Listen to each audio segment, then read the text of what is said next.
So so I'm just kind of curious, and this probably depends on the platform or the product or the service, but when you're developing your copy, do you find that it's better to hit on the pain point, the problem that that person has, or is it better to hit on the value proposition that you bring, or is it some combination of both? Yeah, you almost always, as a rule of thumb, there's obviously exceptions, but as a rule of thumb, you want to follow the formula problem solution. So you identify the problem and then you lead them to the solution. If you start with why you're so unique or all of the benefits, or if you start with some pleasurable thing, that usually doesn't grab their attention nearly as much as like the world is about to end, pay attention to this advice, or something is going down right now, pay attention to this advice. So you start with the problem, grab their attention, and then once you kind of have them in this, is this a bunch of BS? What is this? I don't know now you've got to lead them down your copy. And that's where you start presenting your solution, your unique mechanism, which is actually, you mentioned it a little bit here. It's a mechanism is really important. And one of those, and a lot of people don't really understand what that is. It's basically talking about how your stuff works. So if I'm going to sell this coffee mug, I'm going to talk about how this particular mug, or what, I don't even know, this isn't a mug. I call it a container. Tumbler. You got a tumbler. There we go. I'm like, I forget the name. As a parent, I am very big on tumblers. Trust me. I got a 4-year-old, so everything is capped. Oh, that's awesome. There we go. So if I'm just going to sell this, one of the things you could do is talk about how this keeps it warm, right? Maybe it was made in a certain way or whatever it is, and I'm making this up, but that's what a mechanism is. And it's really important to have that, because otherwise you're just kind of selling a big promise. You're saying, here's the problem, here's a product that is supposed to be a solution, here's all the benefits. But if you don't ever explain how it works, there's never going to be a connection. Actually a better example than this Tumblr one is if we're selling like diet pills. Well, there's tons of diet pills. A good mechanism would be talking about the science behind why the diet pill works. Say, hey, listen, this diet pill is different than all the other diet pills because it combines XYZ ingredient, which reacts to this ingredient, which triggers your body to start losing weight. And that's why when you take 3 of these, you can lose up to 15 pounds in 30 days. It has to be a logical kind of piecing it all together. And a lot of copy misses that. A lot of copy starts with a problem. They credentialize themselves, say, hey, here's who I am. Here's why you should listen to me. Here's a solution. Here's the benefits of that solution. Here's testimonials. Here's frequently asked. They literally get about 80% of it right, but they forget one of the most important ingredients, which will push their copy over the edge, which is how does it work? And if you want to be even a little bit better with this, one of my buddies, Stephen Georgie, talks about this a lot, and he's really good at mechanisms. And one of the things he talked about is talking in the beginning about the mechanism of what you did before and why it didn't work. So he explains this better than I do, but I'll do my best. So essentially what you would do is if you've tried losing weight before and you've bought program after program, the reason that's not working is because of XYZ, right? That's the explanation of why it's not working. And then later in the copy you describe, and that's why this product works, because of the XYZ reacts to this chemical and does this and whatever. So explaining why it didn't work before and why this new product can help you achieve that same goal, but in a new way, and how it works, that's really important. Hopefully I didn't confuse people. I was trying to explain it, but. No, honestly, I think you hit the nail on the head. You want to just start by the pain point, why they're suffering, why identifying this is the problem that you have, right? And then saying, this is how I fix it. And what I think is interesting about what you said, Carlos, is depending on the type of product or service or the complexity, you adjust your copy accordingly. There's no like one size fits all. One thing that really fascinates me, and just to kind of back up a little bit to our attention deficit problem that we've got when it comes to social media, how do we stop them from scrolling? Please, that's what advertisers want to do. Stop the scroll. How can we stop people from scrolling with copy? So if we're doing stuff with like Facebook ads is probably a good example, right? With scrolling and all that. Yep.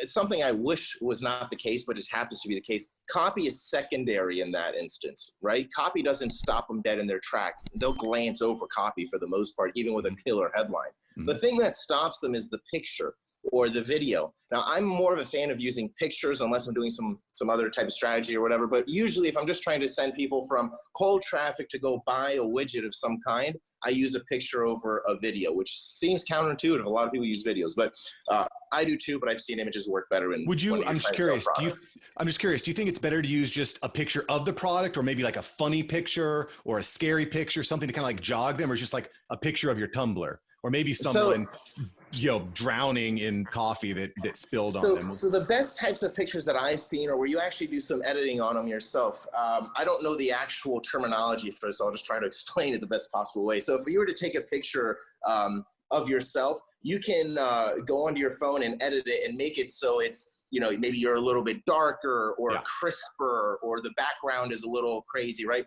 That's basically what you want to do. You want to take your normal picture and just kind of, I don't know what it's called, but like make it weird or different. Make it weirder by like 20%. There's like little gauges on my iPhone that says like increase whatever it's called by 20%, and it changes my color, and everything around me is kind of funky. So I just do it by like 20 or 30%, and that's what I use. So I'll take a generic picture. Here's my coffee. I do this, and then have a weird picture, and that'll stop people in their tracks. Another thing that I actually learned from my girlfriend's 15-year-old sister, who's like an Instagram master. I guess it makes sense because she's in the age group that's all they do, right? But she showed us and taught me something really interesting. We get better results now instead of having group pictures if it's a one-person picture, because what will happen is sometimes when we're scrolling and you see a picture of 3 or 4 people, you're not sure whose profile you're really looking at. You're like, I don't know if this is an ad, and people just kind of go by it. But if it's somebody just kind of staring into the camera or something, and it's like a weird, funky picture, you get locked. I don't know why, but you just kind of get locked into that picture. And that's what we learned from my girlfriend's 15-year-old sister. Yeah, it's a little bit more engaging. I think I heard Sean Cannell from Think Media talking about that. When you're creating your YouTube thumbnails, you really want to have a face that's got an expression, and eye contact is a big part of that. So we've gotten their attention with the picture here, Carlos. So they're locked in. We've got their picture. What would be an example? Let's take the tumbler, for example, because this is a pretty simple one, I think, to comprehend.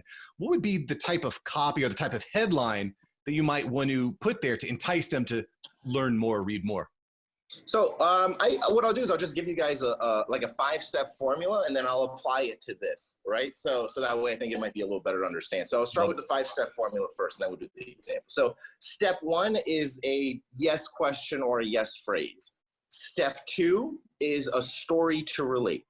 Step 3 is the big aha moment. Step 4 is you suggest the possible solution. And then step 5 is the call to action. So let's make one up with this tumbler. So a yes, step 1 would be a yes question or a yes phrase. So love coffee, question mark. Yes, that's a yes phrase, right? Step 2, story to relate. I love coffee so much, but one of the things I hate is that every time I wake up in the morning and pour myself a cup of coffee, 20 minutes later, it's freezing cold. Yep. You wait another hour and you can't even drink it. It's like an icicle, basically.